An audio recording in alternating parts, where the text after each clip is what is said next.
The day Margaret Wyndham called the sheriff on me for illegally fishing on her lake was the day she signed her own eviction notice. There I was at dawn, casting my line at the same spot I'd fished for 23 years, when this shrill voice cuts through the morning like nails on a chalkboard. "You're trespassing on HOA waters." Sheriff's deputy shows up looking uncomfortable as hell. "Sorry, Theo, but she filed a complaint.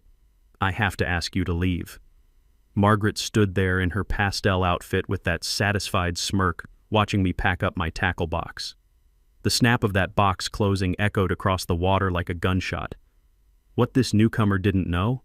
I didn't just have permission to fish that lake. I owned the entire thing, every drop, and she'd been illegally charging my neighbors $200 a month to use my property. Time to teach a bully that some fishing holes bite back. What would you do if some Karen tried to steal your fishing spot? Drop a comment and tell me where you're watching from. I guarantee you've got HOA nightmare stories, too. My name's Theo Blackstone, and I moved to Pine Ridge Lake back in 1999 after my wife Sarah passed. Cancer took her at 48, and I needed somewhere quiet to put the pieces back together. This little 2-acre plot came from my grandfather's estate, just raw land with a view of the water. I built the cabin myself, board by board, nail by nail. When your hands are busy, your heart hurts a little less. The lake became my therapy. Every dawn for 23 years, I'd cast my line into that dark water while mist rose like ghosts off the surface. The smell of pine needles mixed with damp earth, and the only sounds were loons calling across the water and the gentle crunch of gravel under my boots at the boat launch. This wasn't just fishing, this was healing. Pine Ridge Lake's a 40-acre natural spring-fed beauty surrounded by a mix of old cabins like mine and newer McMansions that started popping up around 2015.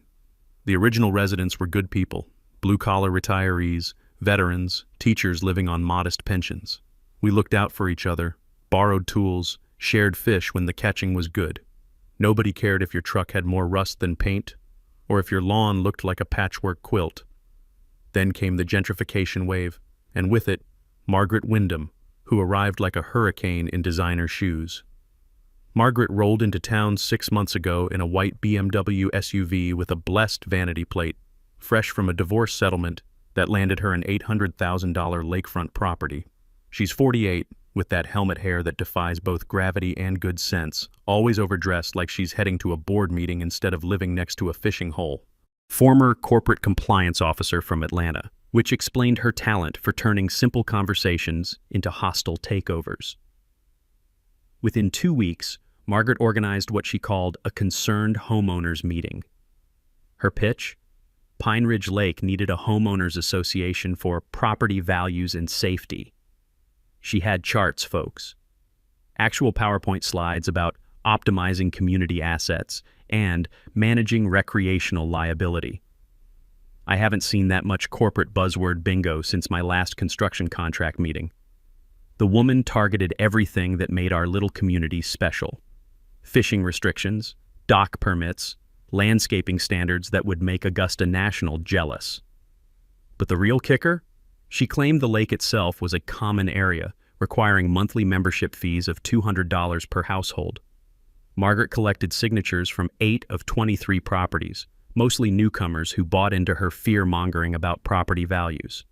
The rest of us got certified letters demanding mandatory HOA enrollment. I called her up, polite as my mama raised me. "Ma'am, I appreciate your enthusiasm, but I'm not interested in joining." Her response could have frozen that lake in July. "It's not optional, Mr. Blackstone. This affects everyone's investment." "Ma'am," I said, "I don't have investments. I have a home." The silence stretched longer than a tax audit before she hung up. 2 weeks later, laminated signs appeared around the lake like a bad rash. Private HOA property, members only. The plastic gleamed in the morning sun, an ugly scar across the natural beauty we'd always shared freely. I kept fishing anyway. What else was I going to do? This was my routine, my peace, my connection to Sarah's memory. But Margaret stationed herself at her picture window with binoculars, taking photos like I was some escaped convict instead of a guy trying to catch breakfast. That's when she made the call that lit this whole powder keg. Deputy Charlie Morrison showed up looking like he'd rather wrestle an angry bear. Charlie's local his daddy and mine worked construction together back in the day. "Sorry, Theo," he said, avoiding my eyes. Got a complaint about trespassing. I have to ask you to leave." Margaret stood on her deck in a pink cardigan that probably cost more than my truck payment, arms crossed with that satisfied smirk of someone who thinks they just checkmated a chess grandmaster. I packed up without a fuss, but as that tackle box snapped shut, one thought crystallized like ice on a winter morning. Lady just picked a fight with the wrong fisherman. The next morning, I woke up to find Margaret had filed a formal trespassing complaint with the county. Not just a phone call to Charlie, an actual written complaint with my name on it, complete with photos of me illegally accessing HOA waters. The woman documented my fishing trips like I was running a cartel instead of catching bass. Within 48 hours, she'd organized an emergency HOA meeting about what she called non-compliance issues, the agenda, how to deal with problem residents who refuse to respect community standards. Margaret had recruited Dale Pemberton, a retired bank manager with the personality of wet cardboard, as her HOA treasurer. Dale brought legitimacy to her operation. Nothing says official like a guy who spent 40 years foreclosing on people's dreams. Margaret's next power play hit like a sledgehammer. She identified 4 other problem properties around the lake: Betty Kowalski's cottage with its cheerful garden gnome collection, the Martinez family's weekend cabin with the unapproved fishing boat, old Frank's place with the vegetable garden that apparently violated aesthetic standards, and the Johnsons' modest dock that predated Margaret's arrival by 15 years. We all got violation notices on the same day. The aggressive thwap of Margaret's designer heels clicking across driveways as she personally delivered each letter sounded like a countdown timer to war. Betty's offense? Unapproved garden gnome collection disrupting neighborhood aesthetic standards. I kid you not, the woman was being fined for ceramic lawn decorations that had been there since Carter was president. Betty knocked on my door that evening, her weathered hands trembling like autumn leaves as she held Margaret's legal-sounding letter. The smell of her lavender perfume mixed with genuine fear. "Theo, I don't understand half these words, but they want $50 a day until I remove my gnomes. Those belong to my late husband." That's when I decided to do what any reasonable person does when facing a bully: research the hell out of the situation. The county courthouse sits downtown in a brick building that reeks of old paper, stale coffee, and broken dreams. I spent Tuesday morning in the land records office talking to Joyce Miller, a clerk who's worked there since dinosaurs roamed the earth. Joyce has the patience of a saint and the institutional memory of a steel trap. "Son," she said, squinting at Margaret's HOA filing through glasses thick enough to start fires, "this paperwork's messier than a soup sandwich." She's missing required property descriptions, boundary surveys, and legal authority documentation. That's when Joyce educated me about adverse possession laws. Essentially, you can't claim ownership of property you don't legally control, no matter how many laminated signs you post. Any HOA must legally define its boundaries, and authority and county records always verify their claims before paying a single dime. While I was learning about property law, Margaret escalated to hiring private security. She brought in some kid who looked like he'd rather be wrestling alligators, stationed him at the boat launch during peak fishing hours. The poor guy had the enthusiasm of a wet mop and the authority of a mall cop on vacation. I walked up to him bright and early Wednesday morning, tackle box in hand, boots crunching on frost-covered gravel. "Morning. Mind if I ask what legal authority you have to enforce HOA rules?" The kid shifted like he had fire ants in his uniform. Lady just told me to be visible and take photos of anyone fishing without permission." "Permission from who exactly?" More uncomfortable shifting. "The, HOA?"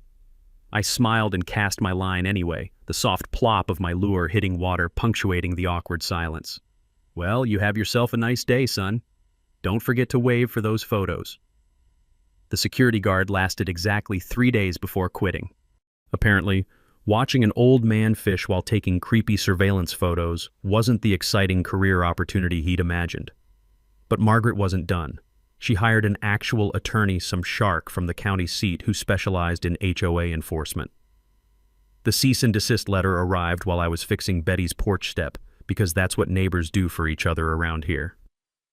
The legal language was impressive, full of words like forthwith and pursuant to, demanding $500 in administrative fees, plus immediate compliance with fishing restrictions.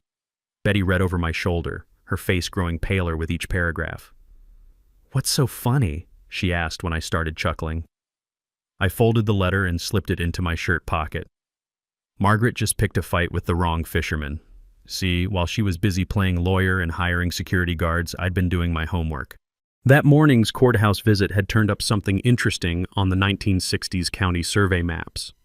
A discrepancy suggesting the lake extended way beyond Margaret's claimed HOA territory. More importantly, I'd found a reference to subsurface mineral rights in my grandfather's deed. Time to find out exactly what Grandpa Blackstone had left me, because something told me it was a lot more than Margaret bargained for. Margaret's attorney letter triggered what she called an emergency enforcement meeting at her pristine lakefront palace. Her living room looked like a corporate boardroom had a baby with a country club, all beige leather and motivational artwork about success and excellence. The air reeked of expensive vanilla candles and desperation. She'd assembled her nervous coalition of 8 HOA members, each clutching violation notices like talismans against common sense. "Property values are at stake," Margaret announced, clicking through her PowerPoint presentation like she was launching a hostile takeover instead of harassing retirees. Her enforcement plan included liens, small claims court, and police reports. When Dale suggested maybe they should verify their legal authority first, Margaret steamrolled him faster than a freight train through a paper bag. "We can't show weakness to non-compliant residents," she declared, her voice sharp enough to cut diamond. "Give them an inch, they'll take a mile." 2 days later, I woke up to the aggressive buzz of power tools at 7 a.m. sound more jarring than nails on a chalkboard. Margaret was installing a decorative fence across the traditional fishing path to the lake, the same dirt trail that elderly residents like Betty and Frank had used for decades. The fence was white vinyl with little flourishes that screamed, "I spent more on this eyesore than most people make in a month." Margaret stood supervising in a lavender pantsuit, sipping coffee from China that probably cost more than my truck payment. When Frank Martinez showed up for his doctor-ordered morning walk, she pointed to a shiny new sign. "Private HOA property. Authorized members only." "Ma'am," Frank said in his polite old-school way, "I've been walking this path since 1987. Margaret's smile could have frozen hell itself. "Times change, Mr. Martinez." Safety and liability require proper management. That fence was the last straw for a lot of folks. Margaret had just blocked lake access for 3 elderly residents whose daily walks were literally doctor's orders for their heart conditions. But while she was busy playing neighborhood dictator, I was getting educated about something called riparian rights. Back at the courthouse, Joyce Miller pulled out maps and legal books like she was conducting a masterclass in property law. The musty smell of old records mixed with her determination to help. "Theo," she said, adjusting those thick glasses, "riparian rights are trickier than a 3-card Monte game. When you own land adjacent to water, you often get usage rights too, sometimes way more than people realize. Riparian rights mean owning land next to water often includes water usage rights. Look this up if you live near lakes or rivers, because most property owners have no clue what they actually own." Joyce also found something that made her eyebrows climb toward her hairline, a reference to lake bottom mineral rights in my grandfather's 1958 deed. "Son, this language is unusual. Might want to dig deeper into what exactly your grandfather bought from that mining company." While I was learning legal history, Margaret escalated to full-blown harassment. She filed noise complaints about my boat motor, claiming it disturbed the peace at dawn. She called the county health department, alleging my septic system threatened lake quality, forcing me to take time off work for inspections that found absolutely nothing wrong. Then she tried to get my dock declared unpermitted, which was rich considering it predated her birth certificate. But here's where Margaret made her first real mistake. She got greedy and sloppy. I hired surveyor Jake Patterson to map my exact boundaries. $300 well spent. Jake spent half the morning taking measurements and the other half scratching his head like he'd found buried treasure. "Theo," he said, pointing at his equipment, "your lot extends 30 feet further into the lake than anyone expected. Plus, I've seen references to old mining claims from the 1940s around here. Might be worth checking what rights came with those original purchases." That evening, I found an envelope in my mailbox, expensive paper, fountain pen ink that smelled like old money, handwriting that suggested private school education. The note read, "Check the old Thompson Mining Company records at State Archives. Someone in Margaret's own coalition was having second thoughts. Meanwhile, Margaret announced her lake beautification project funded by HOA fees, planning to remove unsafe docks belonging to older residents. She scheduled contractor consultations without permission and referred to the lake as our community asset in her newsletter. Her exact quote, printed in bold, "Some people just don't understand that progress requires sacrifice." But as I studied Jake's survey report that night, listening to loons call across the dark water, one detail jumped out like a lighthouse beacon. Subsurface mineral rights conveyed in perpetuity. Time for a road trip to the state capitol. Because Grandpa Blackstone hadn't just left me a fishing spot, he'd left me the keys to Margaret's worst nightmare. Margaret's confidence hit dangerous levels after successfully intimidating Frank Martinez away from his walking path. She scheduled what she called enforcement action with the sheriff's department for my continued trespassing, complete with official paperwork and a timeline for my arrest. The woman had created an actual fine schedule, $50 per day for unauthorized lake access, payable to the Pine Ridge Lake HOA, which had about as much legal authority as my tackle box. She installed security cameras pointing at fishing spots, their mechanical whirring tracking movement like robotic vultures circling carry-on. The cameras were expensive, the kind banks use to catch actual criminals, not retirees trying to catch breakfast. The red recording lights blinked like angry eyes, watching every cast of my line. Margaret's real masterstroke was organizing a concerned citizens petition to county commissioners. She gathered 47 signatures, mostly from her church group and country club friends who'd never seen Pine Ridge Lake except in her carefully curated Facebook posts about unregulated recreational threats. Her plan? Present the petition at the next public county meeting, complete with PowerPoint slides that would make a corporate consultant weep with pride. She'd already booked a caterer for the post-meeting celebration and invited the local newspaper to document her enforcement success story. While Margaret planned her victory parade, I took a 3-day trip to State Capitol archives. The building reeks of history and bureaucracy dust, old paper, and the crushed dreams of 1,000 researchers. I spent those days digging through Thompson Mining Company records from 1943 to 1962, learning more about my grandfather's business dealings than family reunions ever revealed. Here's what I discovered. Thompson Mining didn't just lease mineral rights. They purchased all mineral and water rights to Pine Ridge Lake for copper exploration. The copper turned out worthless, but those legal rights never rescinded when the company folded. Mineral rights and surface rights can be owned separately. Always check both when buying property near water or former industrial sites, because you might own way more than you think. The paper trail was clearer than spring water. Thompson Mining sold rights to a consolidated holding company in 1965. When that company dissolved in 1978, assets transferred to individual partners. One partner, Theodore Bud Blackstone Sr., my grandfather, rights passed to my father in 1982, then to me in 1999. But here's the kicker that made my coffee taste like victory. Those rights included lake bottom ownership, not just mineral extraction. Every square foot of lake bed, from shore to shore, legally belonged to me. Back home, Margaret was sabotaging everything with the desperation of a sinking ship captain. She reported my boat as an abandoned vessel to state environmental agencies. She filed complaints claiming I was running commercial operations without permits. Apparently, one guy with a fishing rod qualified as commercial fishing in Margaret's alternate universe where logic goes to die. She spread rumors about property tax delinquency, which was hilarious since I'd been current for 23 years. The woman went full scorched earth, approaching my part-time employer to suggest I was unreliable and involved in neighborhood disputes.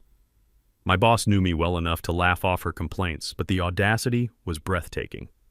Meanwhile, Betty Kowalski was doing detective work that would shame professional investigators. She discovered Margaret's HOA had never filed proper incorporation papers with the state. It existed only as an informal neighborhood group with about as much legal authority as a quilting circle. "Theo," Betty said over morning coffee, steam rising from our mugs while the smell of bacon drifted from her kitchen. "That woman's been running a con game since day one. Dale Pemberton visited me personally, looking more uncomfortable than a vegetarian at a barbecue contest. He suggested a compromise solution, reduced HOA fees in exchange for limited fishing schedule. I politely declined without revealing my research findings. Dale left frustrated, warning that Margaret won't back down easily. If only he knew how spectacularly right he was. Margaret hired a private investigator to excavate my background, desperately hunting for criminal history, tax liens, anything to discredit me. The PI found nothing but reported my financial situation as modest but stable, probably not the smoking gun Margaret was paying for. Her frustration was growing like kudzu in summer heat. The simple intimidation tactics that worked in corporate boardrooms were failing against a guy who just wanted to fish in peace. That's when Margaret decided to go nuclear. She scheduled a final compliance meeting at her house, setting it up like a hostile takeover negotiation with Dale as witness. She invited me to resolve this situation like adults, clearly expecting her boardroom intimidation to finally break me. I agreed to attend, bringing my own folder of documents. As I sat in my truck that evening, the leather seat creaking as I shifted to check my grandfather's original deed one more time, I couldn't suppress a grin. Margaret thought she was playing chess while I was playing checkers. Tomorrow's meeting was going to be very educational, just not for the person she expected. Attorney Samuel Bennett's office smelled like leather-bound law books and expensive coffee, the kind of place where justice costs money but delivers results. I'd driven to the county seat with my grandfather's deed package, hoping for clarity but half expecting another dead end. Bennett reviewed my documents with the methodical precision of a surgeon, occasionally making notes in handwriting that looked like it required a decoder ring. "Mr. Blackstone," he said after 20 minutes of silence that felt like 20 hours, "this is extraordinary. Your mineral rights don't just include subsurface ownership, they encompass complete lake bottom ownership and all surface water usage rights." My coffee cup froze halfway to my lips. The leather chair creaked as I leaned forward. "Come again?" Chen spread the documents across his mahogany desk like he was laying out a royal flush. When Thompson Mining purchased these rights in 1943, mining law allowed comprehensive resource acquisition. They bought everything from surface water to bedrock, including what lawyers call perpetual access for extraction and related activities. Modern interpretation? Swimming, boating, fishing all qualify as related activities. The implications hit me like a Category 5 hurricane made of pure justice. So when Margaret's HOA claims lake ownership, they're attempting to charge fees for access to your private property, Bennett finished, his smile sharp enough to perform surgery. Every violation notice, every fine, every restriction, it's all been attempted theft of your property rights. The silence in that office was so profound I could hear my own heartbeat. I didn't just have permission to fish that lake. I owned it. Margaret had been running a protection racket on my property for 6 months. Water rights law is complex, but mineral rights often include more than just mining, especially in older deeds that predate modern property divisions. While I was learning I owned the battlefield, Margaret was distributing final warning letters like a general declaring war on her own troops. Her deadline, 48 hours to pay HOA fees or face immediate enforcement measures. She claimed authority to protect community investment, blissfully unaware she'd been threatening the actual property owner. Chen's paralegal discovered Thompson Mining's 1962 comprehensive lake survey, detailed depth charts, spring locations, fish habitat zones. The brittle yellow maps crackled like Rice Krispies as we unfolded them, revealing environmental data that would make any modern agency jealous. "What are my options?" I asked, though part of me already knew the answer. "Immediate cease and desist, trespassing charges, civil lawsuit for harassment." Bennett paused, studying my expression like I was an interesting legal puzzle. "Or we could let Mrs. Wyndham continue digging her own grave until she strikes bedrock." I chose patience. "Let her take the most aggressive action possible." Sometimes the best education comes from natural consequences. Unknown to me, allies were mobilizing, Joyce from the courthouse helping because her grandmother faced similar harassment, county surveyor admitting he'd suspected unusual ownership, Deputy Morrison quietly documenting harassment patterns. Margaret scheduled her county commissioner presentation for Tuesday, complete with PowerPoint about unregulated access destroying property values. She'd booked a caterer, invited the newspaper, and reserved the community center for her victory celebration. Her words to Dale, "After Tuesday, this lake will finally be managed properly." While Margaret planned her coronation, I prepared evidence packets, tax records, photographs of unauthorized structures, harassment timeline. The fresh ink smell from the copy machine mixed with the musty courthouse basement air as I built Margaret's doom in triplicate. The delicious irony? Margaret's research found lake taxes paid by T. Blackstone. She assumed it was a typo, never connecting it to the fishing guy she'd been harassing. Her meeting invitation promised to resolve lake access issues permanently. I accepted, asking if I could bring documentation. Margaret's delight at my apparent surrender was about to become the most expensive mistake of her life. The War Council convened at my cabin on Sunday evening. Betty, Joyce, and Attorney Bennett gathered around my kitchen table like generals planning D-Day. Betty brought homemade cookies that smelled like cinnamon and righteous anger. The wood smoke from my fireplace mixed with coffee aroma and the collective determination of people who'd had enough of being pushed around. "All right," Bennett said, spreading legal documents across the table like battle plans. "Let's discuss how to maximize impact of the ownership reveal." Joyce leaned forward, her glasses catching the lamplight. "We need to think about the other families Margaret's been harassing. This isn't just about Theo. It's about establishing that you can't bully people out of their homes." Betty nodded so hard her coffee nearly sloshed over the rim. "That woman fined me $50 a day for garden gnomes. My late husband gave me those gnomes." Chen explained my legal options with the patience of a teacher addressing students who'd been wronged by the system. "We can file criminal trespassing charges against anyone who installed unauthorized structures on Theo's property, civil damages for harassment, defamation, and interference with property enjoyment." He paused, looking at me over his reading glasses. "But I sense you want something more educational than punitive." "I want people to learn from this," I confirmed. "Margaret's not the first HOA bully, won't be the last, but maybe if this goes public enough, others will think twice." Property rights violations can result in both criminal charges and civil lawsuits. Document everything with dates, photos, and witnesses. Joyce pulled out her organizational masterpiece, a chronological evidence file that would make a prosecutor weep with joy. Every photo, letter, witness statement, and recording organized by date with color-coded tabs. The satisfying click of her three-hole punch had been working overtime. "We've got a parallel timeline," she explained, pointing to her charts. "Margaret's escalating claims on one side, Theo's actual legal rights on the other. The gap between what she claimed and reality is the Grand Canyon of legal liability." Betty coordinated with the other harassed residents, 4 families who'd agreed to attend the county meeting as witnesses. Each had documentation of bogus violations and illegal fee demands. Her kitchen table had become mission control, covered with violation letters, photographs, and handwritten testimonies that told stories of systematic bullying. The media angle came together thanks to Joyce's reporter friend at the county newspaper. Initially skeptical when Joyce pitched newcomer HOA attempts to claim ownership of privately owned lake, the reporter changed her tune after seeing my deed documentation. "This is actually newsworthy," she'd admitted, the smell of newsprint and ambition practically radiating through the phone. "I'll attend the county meeting for potential follow-up." Chen prepared a legal brief explaining riparian rights and mineral rights inheritance in language that wouldn't require a law degree to understand.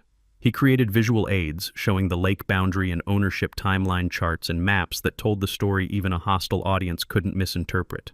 When presenting property disputes, visual documentation is more effective than legal jargon. Make it simple enough for your grandmother to understand. The psychological strategy session was my favorite part. "I want to let Margaret make her presentation first," I explained.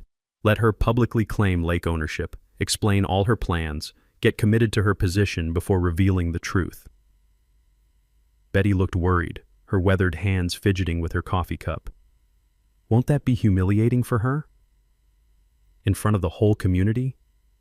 "Natural consequences," I said quietly. "She's been publicly humiliating neighbors for months. Sometimes you have to let bullies face the full weight of their actions."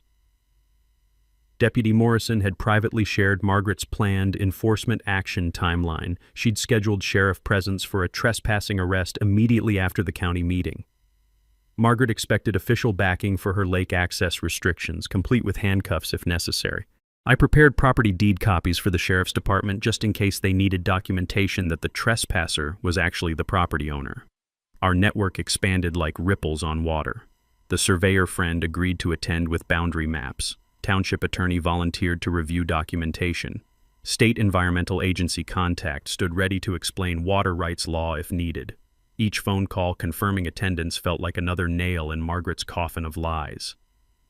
Margaret's aggressive marketing of the county meeting was actually helping us. Her social media posts about property rights protection were drawing a larger crowd than usual. She'd invited 3 other HOA presidents from neighboring developments, creating a bigger stage for her own downfall. Chen suggested using the moment for community education beyond just Margaret's comeuppance. He prepared handouts explaining how to research deed history and water rights, plus a resource list including courthouse contacts, surveyor recommendations, and legal aid options. Every property owner should understand their deed. Most never read beyond the basic description and miss critical rights or restrictions. The physical preparations were simple but symbolic. I cleaned and organized my fishing tackle, planning to arrive at the meeting directly from my morning fishing trip. Betty coordinated transportation for elderly residents who wanted to attend but couldn't drive at night. The county tax assessor agreed to attend as a neutral witness, ready to confirm my lake property tax payment history. The assessor also revealed Margaret had never paid taxes on the lake portion of her property because it wasn't actually part of her property. Environmental agency representative was available by phone to explain water law if commissioners needed expert clarification. Margaret's final overreach was beautiful to behold. She distributed victory celebration invitations for after the county meeting, reserved the community center for her lake management success party, and hired a photographer to document what she believed would be her HOA enforcement triumph. Her confidence peaked at exactly the wrong moment, like a general celebrating victory before the battle started. I spent Monday evening retrieving my grandfather's original mining company correspondence from a storage box I hadn't opened in years. The letters showed Thompson Mining's intention to preserve the lake for perpetual family recreation. Grandpa specifically wanted the property for fishing and peaceful retirement. Reading his words, I realized this wasn't just about protecting property rights, it was about honoring family legacy. I checked my watch. County meeting was 18 hours away. Margaret had no idea she was about to face someone who owned not just the fishing spot, but the entire battlefield. Time to go fishing one last time before everything changed. Monday morning, my phone buzzed with Margaret's urgent community safety alert before I'd even finished my first cup of coffee. She'd sent a mass text to every lake resident claiming an anonymous tip about tax delinquency on lake property, creating an ownership vacuum. Her argument? The HOA must step in to protect community assets from government seizure. The rapid-fire ding of notifications echoed through the neighborhood as phones lit up with her fear-mongering nonsense. It was like watching someone yell fire in a crowded theater, except the fire was imaginary and the theater was a peaceful lakefront community. Margaret wasn't done with her pre-meeting blitz. She tried to get me banned from the county meeting itself, filing a complaint claiming I'd threatened HOA members. When the commissioner's office politely explained that public meetings are open to all residents, I could practically hear her grinding her teeth through the phone lines. Dale's doubts were growing louder than his loyalty. At Monday's hastily called HOA meeting, he questioned Margaret's increasingly extreme tactics. Shouldn't we get a legal opinion about actual lake ownership before the county meeting? His voice carried the nervous energy of a man realizing he'd backed the wrong horse. Margaret dismissed his concerns like swatting a mosquito. Possession is 9/10 of law, Dale. We have the signs, the fences, the documentation. They have excuses. Dale's uncomfortable expression suggested he was reconsidering every decision that led him to this moment. Margaret's social media campaign escalated to absurd levels. She created a Facebook group called Pine Ridge Lake Property Protection and posted photos of me fishing with captions about unauthorized commercial fishing operations threatening community safety. She shared fake legal citations about HOA authority over common areas that would make any actual lawyer laugh until they cried.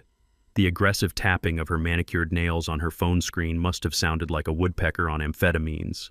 Meanwhile, I maintained my normal routine fishing at dawn, helping neighbors with repairs, staying calm while Margaret spun herself into a frenzy. The contrast wasn't lost on our neighbors. Betty mentioned that people were starting to notice how peaceful I remained while Margaret grew more agitated by the hour. The morning mist rose off the lake like ghosts while Margaret's shrill voice echoed from her deck, barking orders at her remaining supporters like a general losing control of her troops. Margaret's private investigator delivered his final report Monday afternoon. Clean record, modest finances, well regarded by longtime residents. But the PI noted something that should have been a red flag. Subject owns more property than apparent based on visible structures. The report mentioned mineral rights inheritance, but apparently didn't research deep enough. Margaret missed the warning completely, focusing instead on what she called my financial vulnerability. Lady thought I was poor and desperate. She had no idea I was sitting on property rights worth more than her BMW. Her coalition-building efforts brought 3 neighboring HOA presidents to Pine Ridge for a property rights solidarity meeting. Each had similar stories of problem residents resisting HOA authority. They planned a coordinated presentation showing a pattern of non-compliance across multiple communities. Margaret created a false narrative about property values declining due to unmanaged lake access, complete with cherry-picked real estate data that would make a statistician weep. The environmental agency inspection was Margaret's most desperate move. She filed a complaint about my dock threatening the lake ecosystem. When the inspector arrived Tuesday morning, he found a structure that exceeded modern environmental standards. "Mr. Blackstone," he said, examining the commercial-grade construction, "this dock was built to mining equipment specifications. It's probably safer than most modern docks. Original construction permits often exceed modern standards. Save all documentation from previous property owners because that paperwork can be pure gold." Betty's intelligence network delivered crucial information Monday night. Margaret hadn't paid property taxes on the lakefront footage she claimed. The county assessor confirmed Margaret's deed didn't include water rights. It stopped at the high water mark like every other lakefront property. We shared coffee while reviewing Betty's findings, the steam rising between us like visible proof of Margaret's evaporating case. Margaret hired a second attorney Monday afternoon, $2,000, for a legal opinion supporting lake access restrictions. The attorney wrote a beautiful letter based entirely on Margaret's version of facts. The opinion was legally worthless because it assumed the HOA owned the lake, but Margaret waved it around like a papal decree. Anonymous support arrived in my mailbox Tuesday morning. Copies of Margaret's private emails showing coordination with other HOAs to eliminate problem residents through financial pressure techniques and social isolation strategies. Someone in her inner circle was having serious second thoughts and wanted me armed with evidence of systematic harassment. Margaret's media manipulation attempt backfired spectacularly. She contacted the local newspaper claiming a lake safety crisis and provided photos of my unauthorized fishing equipment. The reporter fact-checked her claims and discovered Margaret's background was corporate HR, not environmental science. The reporter's follow-up questions made Margaret defensive enough that she accidentally revealed her real motivation. "People like him lower property values and attract the wrong element." That quote would haunt her. I spent Tuesday afternoon installing official boundary markers at my property line legally required before any confrontation about trespassing. The solid thunk of stakes being driven into earth sounded like drum beats announcing an approaching reckoning. My discreet security cameras captured Margaret's face when she saw the survey markers. Pure panic crossed her features before she regained composure and called Dale for an emergency meeting. The community polarized rapidly. Longtime locals quietly aligned with me while Margaret's support crumbled as her tactics became more extreme. Several HOA members privately contacted me expressing concern about her methods. The nervous shuffling of papers as former allies distanced themselves sounded like rats abandoning a sinking ship. Margaret's point of no return came Tuesday evening. She announced plans to have me arrested at the county meeting for criminal trespassing, coordinated with a private security company for citizens' arrest backup if the sheriff refused to act, and confirmed her celebration venue booking and photographer for HOA victory documentation. Her exact words to her remaining supporters: "After tomorrow night, we'll never have to deal with his type again." I spent that final evening on my porch, listening to loons call across the water, reviewing my evidence one last time. Margaret was about to learn that some fishing holes bite back harder than she ever imagined. Wednesday morning arrived with perfect irony. I followed my normal routine, casting my line into the dawn mist at the exact spot Margaret claimed as HOA waters. The lake was glass smooth, reflecting pink and orange sunrise colors like a postcard from a world where bullies didn't exist. Margaret watched from her window with binoculars, phone already pressed to her ear. Within 10 minutes, Deputy Morrison's cruiser rolled up the gravel path, the crunch of tires breaking the morning peace like an unwelcome alarm clock. "Theo," Charlie said, stepping out with the enthusiasm of a man walking to his own execution. She filed another complaint. "I have to ask you to leave until tonight's meeting resolves this." I complied gracefully, loading my tackle box with the same careful movements I'd made for 23 years. Margaret stood on her deck in a cream-colored blazer that probably cost more than most people's monthly rent, arms crossed in triumph, watching me pack up like she'd just conquered Mount Everest in high heels. The confident click of her designer shoes echoed across the water as she walked back inside, probably to rehearse her victory speech one more time. Margaret spent the day coordinating her coalition like a general preparing for Normandy. She arrived at the county building 2 hours early with 3 neighboring HOA presidents, all wearing matching navy blazers like they were starting a cult. Her entourage carried matching binders, poster boards, and enough documentation to wallpaper a small house. She reserved front-row seats for her supporters, distributed talking points about safety and property values, and tested her PowerPoint presentation 3 times to ensure technical perfection. The photographer she had hired set up equipment like he was covering a royal wedding instead of a county meeting about fishing rights. Dale expressed final concerns about legal authority, his voice cracking with the desperation of a man who'd realized too late he was on the wrong side of history. Margaret dismissed him with a wave that would make a Roman emperor proud. "Dale, we've come too far to show weakness now." I arrived at 6:45 p.m., 15 minutes before the meeting, directly from my unsuccessful morning fishing trip. The symbolism wasn't lost on anyone. I carried my tackle box in a single manila folder, looking like I'd wandered in from the lake by accident. My worn flannel and work boots contrasted sharply with Margaret's perfect styling and her supporters' corporate uniforms. Betty, Joyce, and the other longtime residents scattered throughout the room like seasoned guerrillas preparing for asymmetric warfare. We didn't sit together, didn't coordinate obviously, just occupied space and waited. The room dynamics were fascinating. County commissioners at the front recognizing familiar faces among the newcomers.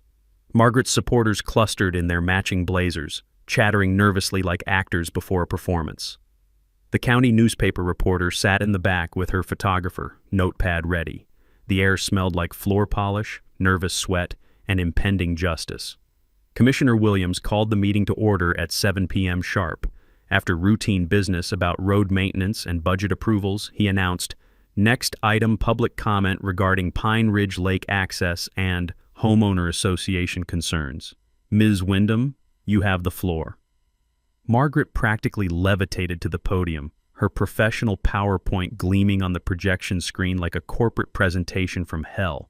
She'd created graphs, charts, and statistics that would make a marketing team proud. "Commissioners, concerned residents," she began, her voice carrying the practiced confidence of someone who'd never been told no. "I'm here tonight, representing the Pine Ridge Lake Homeowners Association to address a critical community safety issue." Her presentation was polished, too polished. Professional photos of my fishing gear labeled as unauthorized commercial equipment. Charts showing declining property values attributed to unregulated lake access. Quotes from her petition about community safety concerns and liability risks. She presented her 47 signatures like they were the Declaration of Independence, claimed the HOA represented the responsible majority of homeowners, and showed photos of me with my tackle box labeled as repeated trespassing incidents. "We're not trying to prevent recreation," Margaret said, her tone suggesting exactly the opposite. "We're simply requesting official support for reasonable access restrictions and safety standards.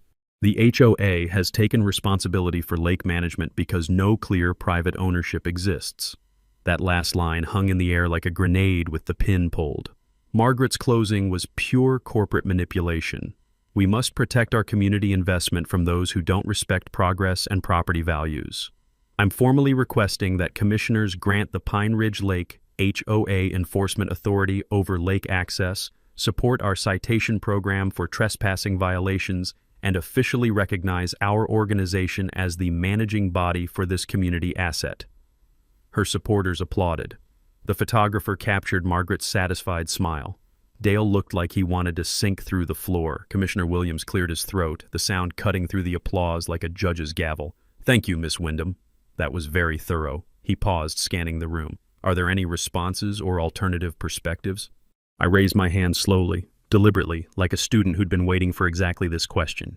Margaret's confident smirk suggested she expected surrender or fumbling excuses. Her body language screamed victory, shoulders back, chin up, arms crossed in satisfaction. Commissioner Rodriguez nodded. "Mr. Blackstone, please approach." I walked to the podium carrying only my manila folder, the thud of my work boots on the floor sounding like the countdown to Margaret's worst nightmare. The room fell silent enough to hear the fluorescent lights humming overhead. Margaret leaned back in her front row seat, clearly expecting me to beg for mercy or negotiate terms of surrender. Instead, I opened my folder with the casual deliberation of someone holding a royal flush and said 7 words that drained the color from Margaret's face. "Commissioners, I'd like to clarify property ownership." I started with gratitude because that's how you hook an audience before dropping a bomb. "Thank you, Commissioners, for your time and for allowing democratic process to work as intended. I also want to thank Ms. Wyndham for her passionate presentation about community management." Margaret's smirk widened. She thought I was surrendering. "I agree that lake management is an important responsibility," I continued, my voice steady as bedrock. "Which is why I take my property tax payments seriously. Been paying them faithfully for 23 years on Pine Ridge Lake." The room's energy shifted like a weather front moving in. Papers rustled as I opened my folder with deliberate slowness, the sound echoing in the suddenly attentive silence. Ms. Wyndham stated that no clear private ownership exists for the lake. I'd like to correct that misunderstanding. I produced a certified copy of my property deed, the official county seal visible even from the back row. This deed, dating from 1958, establishes that my grandfather, Theodore Blackstone Sr., purchased complete mineral and water rights to Pine Ridge Lake from Thompson Mining Company. Margaret's face transitioned from smug to confused faster than a traffic light change. "Those rights," I continued, "include subsurface ownership of the entire lake bottom and perpetual water access rights for extraction and related activities. In modern legal interpretation, fishing, swimming, and boating all qualify as related activities." I placed the deed on the commissioner's desk like a lawyer presenting Exhibit A in a murder trial. Commissioner Williams leaned forward, suddenly very interested. "Mr. Blackstone, are you claiming you own the lake?" "Not claiming, sir. Stating fact. I own the lake bottom, the water rights, and have been paying property taxes on it annually since inheriting the property in 1999. The room erupted in whispers like a kicked hornet's nest. Margaret shot to her feet, her cream blazer suddenly looking less authoritative and more like a costume from a play that had gone horribly wrong. "This is impossible." Her voice cracked with panic that no amount of corporate polish could hide. "We researched ownership. This can't be legal." Attorney Bennett stood from where he'd been sitting quietly in the middle rows. "If I may, Commissioners?" Samuel Bennett, representing Mr. Blackstone. "I can clarify the property law here." Commissioner Rodriguez gestured for him to continue, clearly fascinated by the drama unfolding better than any reality TV show. Chen approached with the calm authority of someone who'd read every relevant law book twice. "Riparian rights and mineral rights inheritance are complex, but this case is actually straightforward. Thompson Mining Company purchased comprehensive resource rights in 1943, which were never rescinded. Those rights passed through legitimate inheritance to Mr. Blackstone. He produced his own documentation, the chain of ownership from Thompson Mining to the holding company to my grandfather to me, each transfer properly recorded and notarized. More specifically," Bennett added, "the HOA Ms. Wyndham represents has been collecting fees for access to Mr. Blackstone's private property. Every violation notice, every fine, every restriction has been an attempted interference with his legal property rights." Margaret's face had gone from cream to white to a shade of red that suggested either rage or a medical emergency. "You can't just claim ownership of an entire lake. What about our investments, our property values?" Commissioner Williams held up a hand for silence. "Ms. Wyndham, please hold your comments. Mr. Bennett, do you have verification of Mr. Blackstone's tax payments?" Joyce stood up from her seat, bless her organized soul. "Commissioner, I'm Joyce Miller from the County Land Records Office. I can confirm Mr. Blackstone has been paying lake property taxes annually since 1999. I can also confirm that Ms. Wyndham's HOA has never filed proper incorporation papers with the state, meaning they have no legal authority to collect fees or impose restrictions." The county tax assessor, sitting near the back, added his voice.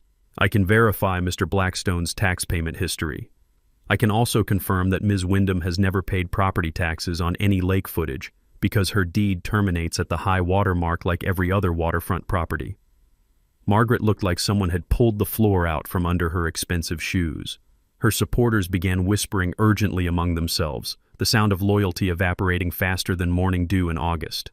Dale officially resigned as HOA treasurer right there in his seat, loud enough for everyone to hear. "I'm out. This is not what I signed up for." Commissioner Williams requested a brief recess to review documentation. During those 10 minutes, Margaret stood frozen at the front of the room while her photographer quietly packed up his equipment and her supporters executed the fastest political retreat since Napoleon left Moscow. Betty approached me with tears in her eyes. "Theo, does this mean she can't find me for my gnomes?" "Betty," I said with a smile, "it means she never had the authority to fine anyone for anything." When the commissioners returned, Williams delivered his findings with the weight of official judgment. After reviewing the documentation, we confirm Mr. Blackstone's property ownership is legally valid and comprehensive. The Pine Ridge Lake Homeowners Association has no authority to collect fees, impose fines, or restrict access to private property. Furthermore, any structures installed by the HOA on Mr. Blackstone's property constitute trespassing and must be removed immediately. Sheriff Martinez, who'd been standing in the back waiting for Margaret's requested trespassing arrest, approached the commissioners with a bemused expression. "Just to clarify, I'm supposed to arrest Mr. Blackstone for trespassing on his own property?"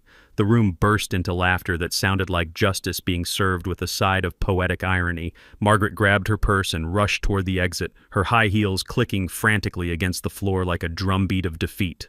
The celebration she'd planned, the photographer she'd hired, the victory party she'd booked, all waiting for a victor who'd just become the defeated. A reporter caught her at the door. "Ms. Wyndham, would you like to comment on—" "No comment!" She practically screamed it, shoving past into the parking lot where her BMW waited like a getaway car. I stayed to answer questions, because that's what you do when you win with grace instead of arrogance. 1 week after the county meeting, I woke up to something I hadn't experienced in 6 months. Complete silence. No security cameras whirring, no Margaret's shrill voice echoing across the water, just the peaceful morning sounds of loons calling and gentle waves lapping against my dock. The county had ordered removal of all unauthorized signs, fences, and structures from my property within 72 hours. Margaret's decorative fence that blocked the fishing path, gone by Thursday morning. The security cameras, dismantled by Friday afternoon.